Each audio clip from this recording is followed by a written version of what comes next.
Muito boa noite a todos. Que a paz de nosso Mestre Jesus inunde nossos corações de alegria, de contentamento, de gratidão por estarmos aqui reunidos mais uma vez em seu nome. E antes de iniciarmos nossos estudos na noite de hoje, vamos elevar a Ele pensamento de gratidão, agradecer ao Mestre por todas as bênçãos que temos recebido, pela presença dele em nossas vidas permanente, pela presença de seus mensageiros, nossos irmãos, nossos amigos, que estão sempre nos envolvendo, nos assistindo, nos abençoando, nos fortalecendo nos momentos mais difíceis e nos sustentando em nossa jornada terrena. Obrigado, mestre amigo, ser conosco nessa noite. Nos inspire, nos conduza e nos oriente, hoje e sempre. Que assim seja. O conto de hoje está no livro Almas em Desfile. Almas em Desfile é um livro do espírito Hilário Silva e psicografia de Chico Xavier e de Valdo Vieira. E a história de hoje é o primeiro capítulo desse livro, que se intitula A Fama de Rico. E começa assim: o coronel Manuel Rabelo, influente fazendeiro no Brasil Central, fora acometido de paralisia nas pernas. Vivia no leito rodeado pelos filhos atentos. Muito carinho, assistência contínua. Então, o coronel era uma maneira de que se referia àqueles homens mais poderosos antigamente, né? No interior do Brasil, geralmente donos de terra, né? E muitas terras, e eram conhecidos assim, como coronel. Então, o coronel Manuel Rabelo, né, influente fazendeiro no Brasil Central, na região central do Brasil, talvez em Goiás, no Rio de Janeiro, a gente não sabe bem, né? Ficou paralítico das pernas. Teve uma paralisia e acabou não podendo, conseguindo andar mais. Então, passou a ficar na cama, no leito. E aí os filhos rodeavam ele, de atenção, de carinho, né? De assistência o tempo todo. No decurso da doença, veio a conhecer a doutrina espírita, que lhe abriu novos horizontes à vida mental. Então, durante a doença, certamente algum amigo, alguém, né, levou para ele algum livro, alguma coisa, e ele conheceu a doutrina espírita. E aí ele mudou a maneira de enxergar a vida. Então, aqui fala que ele abriu novos horizontes à vida mental. Isso nem sempre acontece com a gente. Às vezes a gente conhece a doutrina espírita, acha interessante, né? Mas não renova a nossa maneira de pensar sobre a vida em si. Aquilo ali se torna apenas uma informação, algo que a gente leu, às vezes até concorda, mas não se renova. Mas com ele não. Ele passou a pensar de uma forma diferente a partir do momento que conheceu a doutrina espírita. Pouco a pouco, desprendia-se da ideia de posse. Para que morrer com fama de rico? Então, olha só, ele começou a mudar, né? Deixar aquela ideia de posse que ele tinha, aquela ideia talvez que tenha sido, né, uma ideia importante, já que ele adquiriu tantos bens, tantas coisas, era uma pessoa tão poderosa no sentido material, provavelmente ele deu muito valor a isso durante a vida. Mas quando conheceu a doutrina espírita, e principalmente na situação que ele se encontrava, né, de cama, ele começou a ver e falou assim: mas para que isso? Né? Para que tantas posses? Para que morrer com fama de rico? Ah, fulano de tal é rico, poderoso, né? Então ele começou a mudar suas ideias a esse respeito. Queria agora a paz, a bênção da paz. Então, deixar essas preocupações materiais de lado e a paz de espírito. Ele queria agora uma paz que talvez ele nunca tenha tido, né? Uma sensação de dever cumprido, de tranquilidade, né? E de preparo para a vida espiritual, porque a vida aqui na Terra é passageira. Por mais posses que a gente tenha, a gente vai ter que deixá-la quando partir. E o Espiritismo dá essa certeza, a certeza da continuidade da vida, que não é apenas uma teoria, mas pela comunicação dos próprios espíritos, daqueles que já se foram, eles nos trazem essas ideias de que a vida continua, né? Então a gente passa, se a gente realmente internalizar os princípios espíritas, a gente começa a, a ter uma nova ideia da vida, da transitoriedade. A gente começa a mudar os valores. Não que as coisas materiais não sejam importantes, mas elas passam a ter um valor secundário. A gente começa a ver a importância dos valores espirituais. E aconteceu com o coronel Manuel Rabelo isso, né? Às vezes a gente nem sempre muda nossos valores, mesmo se tornando espírita. Às vezes a gente continua apegado aos bens, a gente continua, né? Aquilo não mexe com a gente, com a nossa disposição íntima. No caso dele, mexeu. Viúvo, dono de expressiva fortuna e prevendo a desencarnação próxima, chamou os 4 filhos adultos e repartiu entre eles os seus bens, terras, sítios, casas e animais, avaliados em 6 milhões de cruzeiros, foram divididos escrupulosamente. Então, ele juntou os bens, fez uma avaliação de quanto valia cada um, tudo mais, juntando tudo, na época valia 6 milhões de cruzeiros. Não sabemos quanto seria no valor de hoje. 6 milhões? Mais, talvez, né? Digamos, 20 milhões de reais, a gente não sabe, né? Era muito dinheiro. Mas digamos que fossem 6 milhões de reais. Né? E aí dividiu os 4 filhos adultos. Então, 1,5 milhão, digamos assim, para cada um. Né? E foi dividido igualmente para cada um. Só que com isso, porém, veio a reviravolta. Né? Algo que ele não esperava.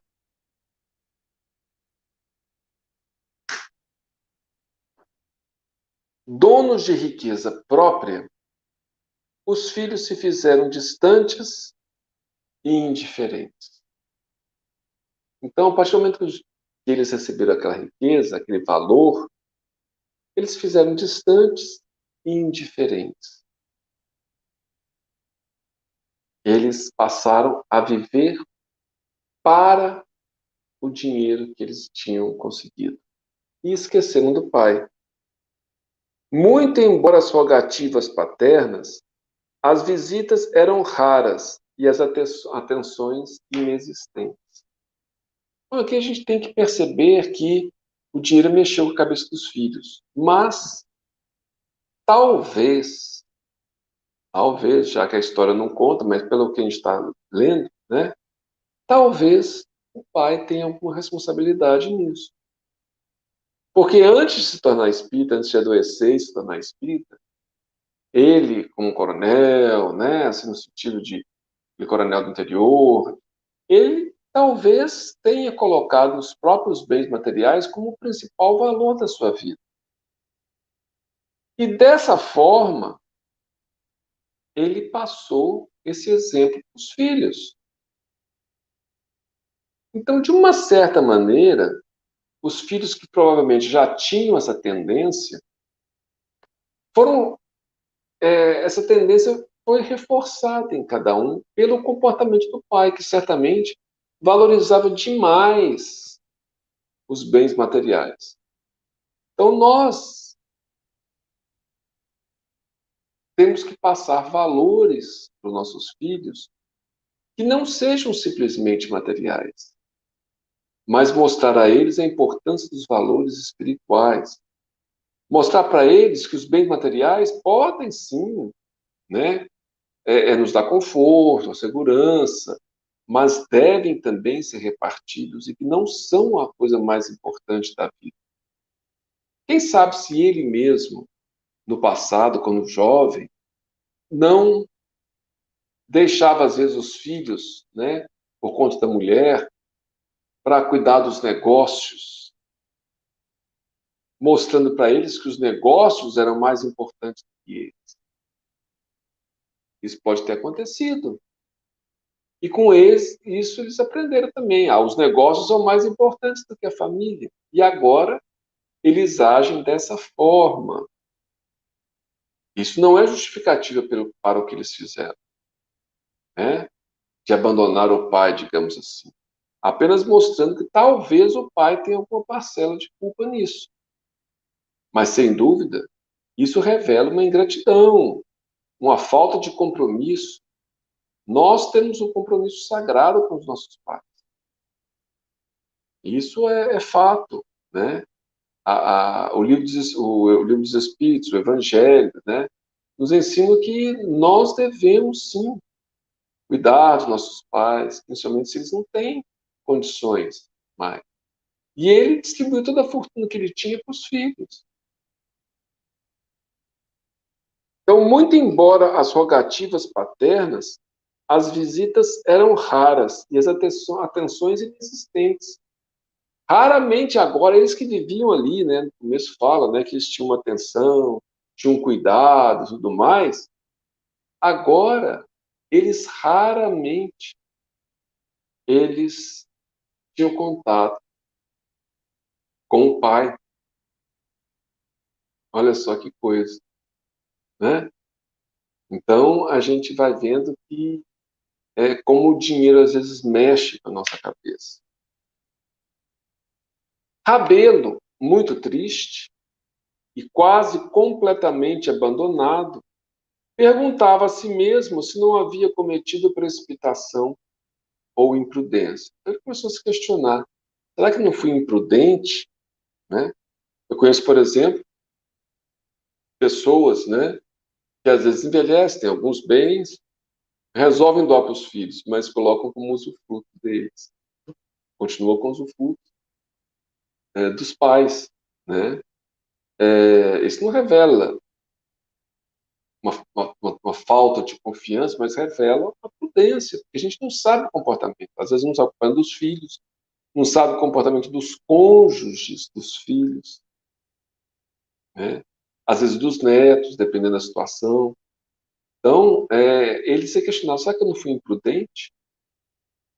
Né? Ele estava triste, coitado. Estava triste. E é muito, muito, muito triste a gente ver uma pessoa de idade assim abandonada. Nós, como espíritas, sabemos que temos obrigação, né? Além da tarefa do amor filial que devemos ter, né? Nós temos que ter a obrigação, um dever também, de cuidar dos nossos pais. Os filhos não eram espíritas e mostravam irresponsabilidade completa. Então, ele estava vendo os filhos completamente responsáveis. Não sabiam o que fazer com o dinheiro, começaram a gastar até o dinheiro. Né? Não aprenderam também talvez, isso aqui a gente está supondo, mas, por exemplo, às vezes o pai concentrou todo o dinheiro na mão dele e não ensinou para os filhos a usar o dinheiro com parcimônia, com cuidado. Né? Então, eles, quando se viram na frente daquele dinheiro, eles começaram a comprar certos bens, coisas que eles queriam, né, há muito tempo, né? E começaram a agir de forma irresponsável, como diz aqui. Nessa conjuntura, apareceu-lhe antigo e inesperado devedor. Então apareceu ali para o coronel Rabelo um devedor antigo, inesperado. Alguém que devia dinheiro ao coronel Rabelo. O coronel Antônio Matias, seu amigo da mocidade, veio desobrigar-se de empréstimo vultoso. Então, o coronel Matias, Antônio Matias, veio desobrigar de um empréstimo que ele tinha tomado há muito tempo atrás. Um empréstimo grande, que havia tomado sob palavra. Olha, né? Olha, compadre, um empréstimo de dinheiro aqui, eu prometo que eu vou pagar. Nem assinou promissória, nada, só na palavra. E veio pagar. Veio pagar. Justamente quando o coronel mais precisava. Ele tinha perdido seus bens, digamos assim. Né? E pagou-lhe 2 milhões de cruzeiros. Como se fosse, por exemplo, 2 milhões de reais. Né? Cruzeiros era a moeda da época. Em cédulas de contado, quer dizer, em dinheiro vivo ali. Ou seja, um pacote de dinheiro, né? Coisa. E deu pagando a dívida. Na presença de 2 dos filhos, ele tinha 4 filhos, né? Na presença de 2 dos filhos, Rabelo colocou o dinheiro em cofre forte, ao pé da cama. Ele tinha um cofre ali e falou assim: coloca o dinheiro para mim aí dentro desse cofre. E os 2 colocaram o dinheiro ali, fecharam o cofre, e eles viram que o cofre estava com o dinheiro do pai. Né? Sobreveio o imprevisto. Né? Eles que já tinham gastado muito dinheiro, estavam agindo de forma responsável. Opa, pensaram, né? Tem dinheiro a mais, vai vir para a gente. Os 4 filhos voltaram às antigas manifestações de ternura. Revezavam-se junto do pai. Papas de aveia, caldos de galinha, frutas e vitaminas. Mantinham cobertores quentes e fiscalizavam a passagem do vento pelas janelas. Raramente Rabelo ficava algumas horas sozinho. Então começaram a voltar e todos queriam mostrar mais atenção para não serem preteridos, porque se só 3 ou 2 voltassem, os outros 2 poderiam até não fazer parte da herança, né? Então aí os 4 voltaram. E fazia papa de aveia para o pai, caldo de galinha, levava fruta, vitamina, cobertor quentinho na perna ali, né, para ele. Vinha ver se não estava, né, tendo um vento, né, na janela, então fiscalizava a passagem de vento. E raramente o Rabelo ficava algumas horas sozinho, sempre tinha alguém com ele. Olha só, né?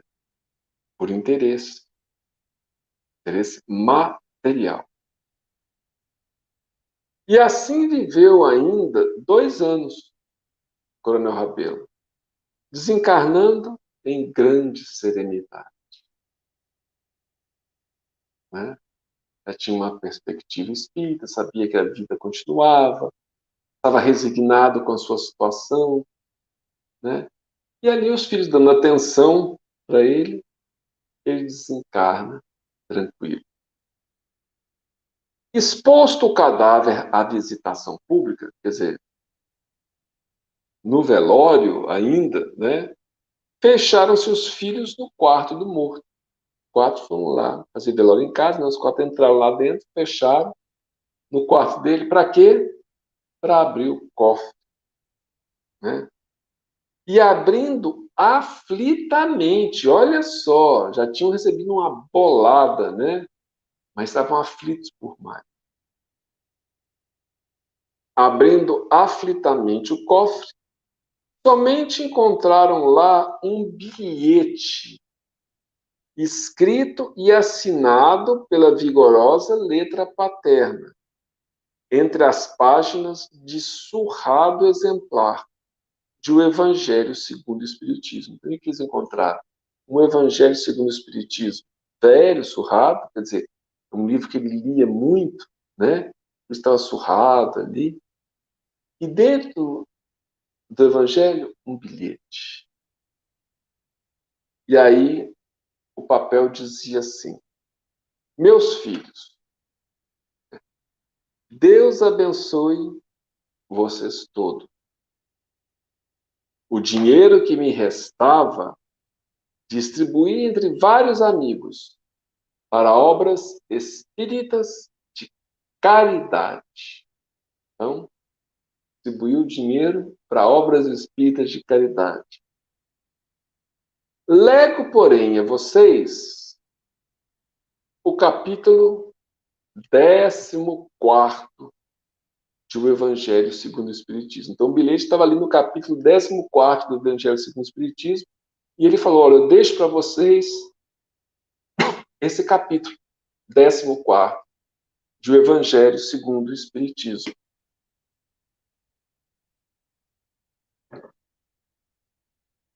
E os quatro, extremamente desapontados, abriram o livro e leram a legenda que se seguia. O que era o capítulo 14º? Honrai a vosso pai e a vossa mãe, piedade filial. Então, essa foi a herança final que ele deixou para os filhos. O capítulo 14º. Honrar pai e mãe, piedade filial. É o primeiro tópico desse capítulo. E esse tópico fala exatamente sobre isso. Que honrar significa até mais do que amar, porque é uma obrigação de cuidar, de velar pelos pais, né? Principalmente daqueles que já não têm mais recursos. Mas oferecer aos pais tudo que for possível na velhice. Tudo que for possível, né? Mesmo para aqueles que não são os pais diretos, mas que fizeram papel de pais. E mesmo para aqueles que não cumpriram com seus papéis, com suas tarefas. Nós temos obrigação porque graças a ele nós estamos aqui. E assim diz a lei divina. É inclusive um dos 10 mandamentos. Tão antigo que é, tão importante que é esse mandamento. Então nós temos essa obrigação. Nós temos a obrigação de honrar pai e mãe, cuidar, velar por eles. Então, muitas vezes, temos aí um pai acamado, alguém, uma mãe necessitada, e às vezes nós temos as tarefas, né? E muitas vezes eu conheço pessoas, por exemplo, que trabalhadores na casa espírita, mas que de repente tiveram que cuidar dos pais acamados. Fizeram muito bem. A caridade começa em casa. O que adianta a gente praticar a caridade lá na casa espírita e esquecer a caridade doméstica? Principalmente em relação aos nossos pais. Então nós temos essa tarefa. Primeira, né, em relação àqueles que nos trouxeram à existência. E aqui também fica o alerta para nós, para todos nós somos pais. Quais são os valores que nós estamos passando para os nossos filhos? Quais os valores? O valor que o dinheiro é o mais importante? Que os bens materiais são o principal objetivo de nossas vidas? Não é que nós não devemos e não podemos ter bens materiais, mesmo que transitórios, eles ajudam. Eles são importantes, eles podem nos proporcionar conforto, mas ensinar também para os nossos filhos que os bens materiais servem, os bens que nós possuímos, também para ajudar o nosso semelhante. Então, nossos filhos têm que ver a gente doando os necessitados, a gente ajudando um amigo que está precisando. Eles têm que ver que os bens não são só exclusivamente para nós. Deus nos empresta, porque nada nos pertence, para que possamos auxiliar aqueles que têm menos também. Então, é muito importante a gente passar esses valores para os nossos filhos, para que amanhã eles aprendam que esses são os valores necessários. Amanhã talvez eles tenham recurso, né? E aprendam que devem auxiliar os outros e auxiliar os seus pais também. É obrigação deles, né? E nossa também como filho. Então, isso aí é muito importante a gente refletir sobre isso. Então, essa é a lição dessa noite, né? Que a gente possa aprender lá com o Coronel Rabelo a ensinar nossos filhos a honrar pai e mãe. E nós, por nossa parte, ainda, mesmo que nós não tenhamos, às vezes, afinidade, né? Isso também está lá no capítulo 14. Por quê? Porque, às vezes, dentro da família, nós reencarnam espíritos que no passado, por exemplo, foram inimigos. E, às vezes, nós somos filhos daqueles que, às vezes, até tiraram nossa vida no passado, ou, enfim, ou fizeram alguma coisa, ou nós fizemos alguma, enfim, nós não temos, às vezes, afinidade. Não importa. O que importa é como nós agimos.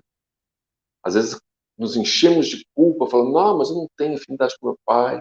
Meu Deus, né? Eu sou uma pessoa ruim. Não, às vezes nós não aprendemos ainda a ter uma afinidade com aquele espírito. Mas agindo no bem, nós estamos criando vínculos eternos. Estamos dissolvendo ódios do passado, às vezes. Então, precisamos agir no bem, mesmo com aqueles com os quais ainda não temos afinidade. Mas a mesma acontece com os pais em relação aos filhos, né? Às vezes os pais também têm uma certa, a gente não sabe, né, do passado. Não importa. Todo pai tem obrigação de cuidar, de dar todo o carinho e todo o amor possível aos seus filhos. E com isso está dissolvendo possíveis laços de ódio do passado. É o que o Espiritismo nos explica, né? Então, muita paz a todos, que Jesus possa envolver nossos lares, possa envolver nossos pais, que nós possamos ter o compromisso de auxiliar a eles, de honrar o pai e a mãe e fazer com que isso seja um dos valores principais de nossas vidas. Os bens materiais sempre serão secundários. E a gente cuidar, dar todo o carinho, toda a atenção possível àqueles que nos trouxeram a vida. Permitiram que nós reencarnássemos a vida aqui na Terra, né? Permitiu que nós reencarnássemos. Então, ou então cuidaram de nós. Todo ser humano adulto só chegou a essa fase, teve alguém que cuidou dele. Porque se nós fomos abandonados à sorte, nós não sobrevivemos, né? Nós somos muito frágeis. O ser humano necessita de alguém para cuidar. Então, quem quer que seja que cuidou, fez o papel de pai ou de mãe. Então, que o Senhor nos abençoe, nos dê uma ótima noite, um ótimo final de semana, uma ótima semana vindoura, e que a paz de nosso Mestre Jesus esteja em nossos lares, em nossos corações, agora e sempre. Que assim seja.